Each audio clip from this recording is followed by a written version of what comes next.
مشاهدينا الأفاضل، طابت أوقاتكم. نشرة أخبار الفضاء الإريترية لهذه الفترة يصحبكم فيها محمود عبد الله بكفاح، والتي نستهلها بأهم وأبرز العناوين.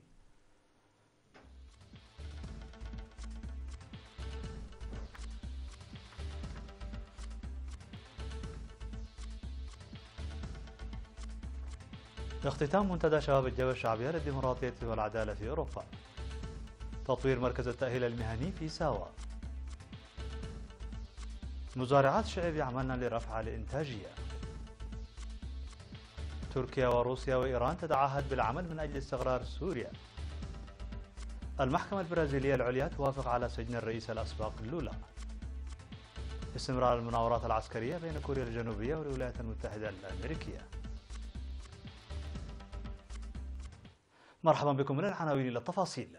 اختتمت فعاليات المنتدى الرابع عشر لشباب الجبهة الشعبية للديمقراطية والعدالة في أوروبا، الذي نظم في الفترة من 29 من مارس المنصرم وحتى 2 من أبريل الجاري، تحت شعار دورنا في تطوير الموارد المهنية والاقتصادية للبلاد، بإصدار بيان ختامي. وقدمت في المنتدى الذي شارك فيه وفد عالي المستوى من الحكومة والجبهة الشعبية للديمقراطية والعدالة والسفراء وممثلي المنظمات الوطنية والشعبية القادمين من مختلف الدول الأوروبية والإفريقية والأمريكية والشرق الأوسط، بالإضافة إلى أصدقاء إريتريا. قدمت فيه أوراق عمل بحثية وسيمينارات توضح القدرات المهنية والاقتصادية للشباب المقيمين في المهجر وكيفية استغلالها في مهام التنمية والتصدي. وقد قيم المنتدى نشاط ومهام شباب الجبهة الشعبية للديمقراطية والعدالة في أوروبا بالنظر للأوضاع الراهنة في البلاد وأولويات التنمية الاقتصادية ومشاركة الجبهة الرابعة. وفي هذا الإطار قرر المنتدى العمل باهتمام في التنمية الاقتصادية ودعم الجهود الحكومية لخلق جوار آمن والتصدي بوعي للعدائيات، وعمل الجبهة الرابعة عبر خطة واضحة لاستغلال قدرات الشباب الإريتريين في الخارج كما ينبغي، وعكس الصورة الحقيقية لإريتريا تحت إشراف وتنسيق اللجنة المركزية للتنظيم. وقد عقد تنظيم شباب الجبهة الشعبية للديمقراطية والعدالة في أوروبا إلى جانب المنتدى مؤتمره الثالث، واستمع إلى تقرير اللجنة المركزية، كما انتخب لجنة مركزية جديدة لعامين. ومن جهة أخرى عقد في مدينة أتلانتا المؤتمر الإقليمي السنوي للمنظمات الوطنية والجماهيرية في الجنوب الشرقي للولايات المتحدة الأمريكية، تحت شعار مستقبلنا مشرق وسنزيد من وتيرة تقدمنا. وبحث المؤتمر الذي أشرفت عليه اللجنة الوطنية بالجنوب الشرقي للولايات المتحدة الأمريكية المهام التي تنظمها وتسيرها تلك المنظمات، بالإضافة إلى الإيجابيات والتحديات. وقدم القائم بأعمال السفارة الإريترية في الولايات المتحدة الأمريكية سيد برهانة جبرهويت قدم توضيحا مفصلا حول الأنشطة الدبلوماسية الإريترية وتطوراتها ودورها في مساهمة المواطنين المقيمين في المهجر في برامج التنمية والتصدي. بدورهم تبرع المشاركون ب 13130 دولار لشراء 101 من لوحات القراءة الإلكترونية، بهدف إنجاح البرامج الموجهة لتطوير ثقافة القراءة الإلكترونية لدى الطلاب في إريتريا. قال مدير مركز التدريب المهني في ساوا الأستاذ سسفاي تولي أن المركز أدخل المعدات التعليمية الحديثة ويعمل للارتقاء بكفاءة التدريب الذي يقدمه. ودعا في التقييم الذي جرى لأنشطة المركز الطلاب والمعلمين والقائمين إلى رعاية الطلاب وتصحيح الأخطاء والحفاظ على المميزات للحصول على المزيد من النجاحات. وأوضح بأن التحديات ستحل تدريجيا، مشيرا إلى أن التعليم الأكاديمي يجب تدعيمه مهنيا للحصول على فعالية أكبر، كما حث الشباب للاستفادة من الفرص المتاحة وتسخيرها لمصلحتهم ونقل المعلمين للمعارف كما يجب. وقال قائد مركز تدريب الخدمة الوطنية العقيد دبساي جديف في الكلمة التي ألقاها أن جميع الوحدات الموجودة في ساوا التي أصبحت مركزا تعليميا في الوقت الحاضر تسخر مواردها لإعمار البلاد وتنسق عملها للدفع بأنشطة مدرسة ورساي كألو ومركز التدريب المهني. هذا ويقدم حاليا مركز التدريب المهني في ساوا الذي بدأ عمله عام 2007 البرامج التأهيلية ل 2143 طالبا في 16 مجالا، 982 منهم في السنة الدراسية الأولى و1161 في السنة الثانية. أوضحت مزارعات مديرية الشعب عن العمل بقوة لإنجاح أنشطة النفير الجماعية الجارية لصيانة الحواجز المائية التي دمرتها السيول بهدف رفع الإنتاج والإنتاجية. وأشارت المزارعات إلى أهمية المشاركة النسوية في الجهود المجتمعية لاستغلال الموارد والاعتماد على الذات في توفير الغذاء. وأشرنا إلى الخبرة التي اكتسبناها والتشجيع الذي لقيناه للاستفادة من الأراضي الزراعية الواسعة في المديرية وتنميتها. أعلن مسؤول وحدة الزراعة المروية في قسم الزراعة والأراضي في الإقليم الأوسط المهندس أبيل ولدقابر أن أنشطة حماية التربة وحفظ المياه والزراعة المروية التي نفذت في السنوات الماضية حققت نتائج جيدة.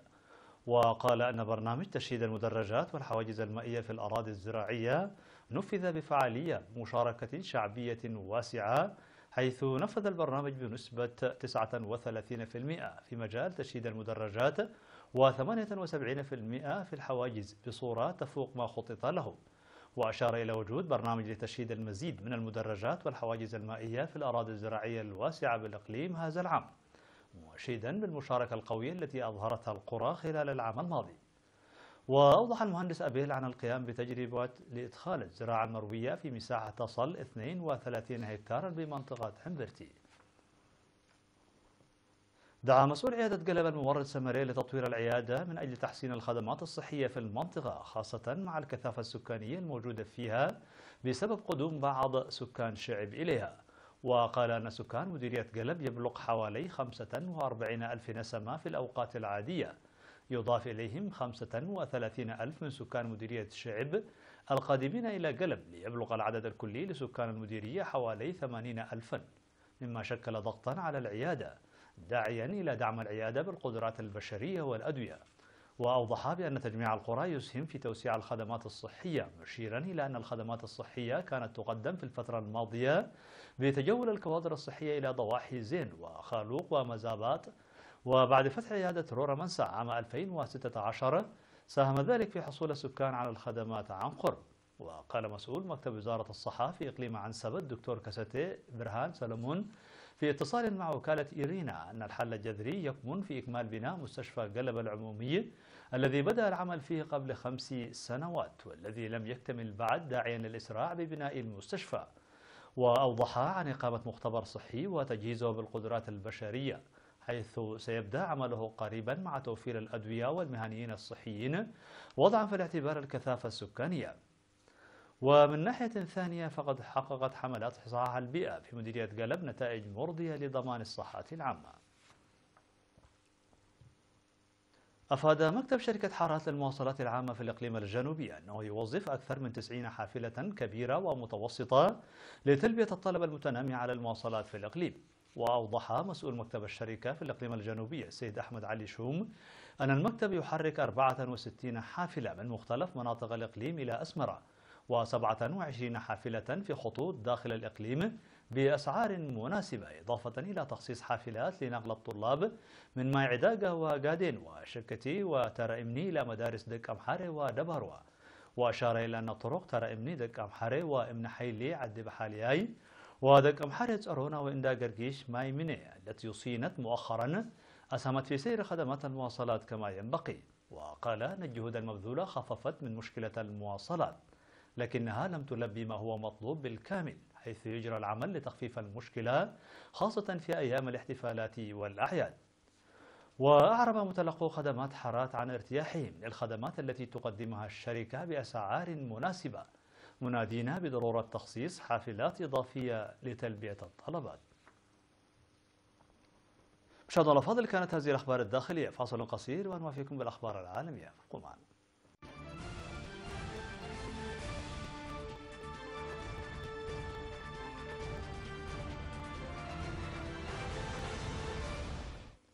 على الصعيد العالمي، تعهدت تركيا وإيران وروسيا بتسريع الجهود لبسط الاستقرار في سوريا، وأكدت التزامها المشترك اتجاه الدولة بعد يوم من حديث الرئيس الأمريكي دونالد ترامب عن احتمال سحب القوات الأمريكية. وذكر بيان البلدان الثلاثة بعد اجتماع قمة في أنقرة أنها عازمة على تسريع جهودها لضمان الهدوء على الأرض في سوريا، ورغم أن قرار الدول بالعمل المشترك لم يقدم شيئا يذكر لتقليل العنف في سوريا لأسباب منها تدخل هذه الدول عسكريا في الحرب على جبهات متعارضة، إلا أنه يشير إلى دورها المحوري مع تزايد الشكوك بشأن التزام واشنطن. ونقل التلفزيون الإيراني عن روحاني قوله لرئيسي تركيا وروسيا أنه يجب تسليم السيطرة على منطقة عفرين إلى الجيش السوري، وركز أردوغان وهو يجلس بجوار بوتين وروحاني على قضايا تتفق فيها الأطراف الثلاثة، وقال أن تركيا ترغب في بناء مستشفى متنقل للمساعدة في علاج المدنيين النازحين من مناطق كانت خاضعة للمعارضة في القوطة الشرقية على مشارف دمشق وسيطر عليها الجيش السوري. رفضت المحكمة العليا في البرازيل التماسا قدمه لويس إناهيتو لولا دا سيلفا سعيا لإرجاء تنفيذ حكم بالسجن صادر بحقه بانتظار استنفاذ كل فرص الطعن المتاحة أمامه، مما يعني أن الرئيس الأسبق قد يدخل السجن في غضون أيام. غير أن هذا القرار لم يكن موضع إجماع على الإطلاق، إذ لم يصدر إلا ب6 أصوات مقابل 5 بعد مداولات استمرت 11 ساعة قبل 6 أشهر من انتخابات رئاسية يتصدر فيها لولا استطلاعات الرأي.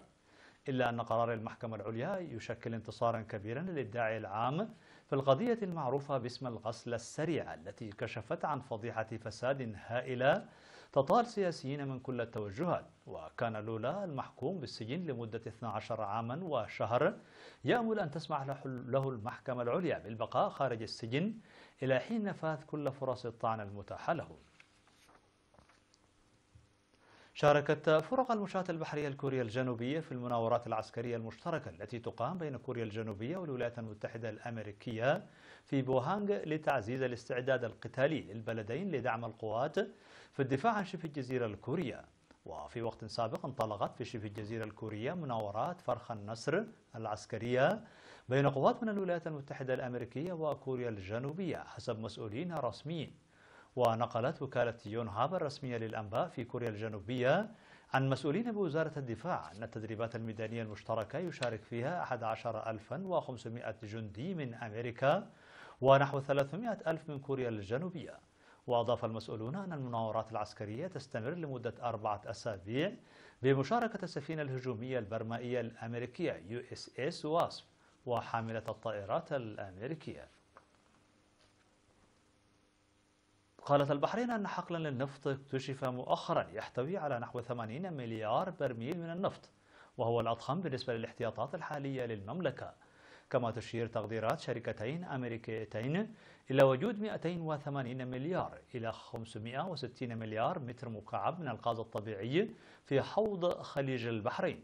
وقال الشيخ محمد بن خليفة آل خليفة وزير النفط البحريني أنه ليس من المعروف حتى الآن حجم النفط الذي يمكن استخراجه من الحقل، حيث يمكن للحقل النفطي الجديد أن يلعب دورا رئيسيا في السوق العالمية. وكانت البحرين قبل اكتشاف الحقل الجديد تمتلك احتياطيا من النفط الخام يقدر بنحو 125 مليون برميل و92 مليار متر مكعب من الغاز الطبيعي. وتنتج البحرين حاليا نحو 50 ألف برميل من النفط يوميا من حقل البحرين الذي اكتشف عام 1932. كما تنتج 250 ألف برميل أخرى يوميا من حقل أبو السعفة بالمشاركة مع السعودية.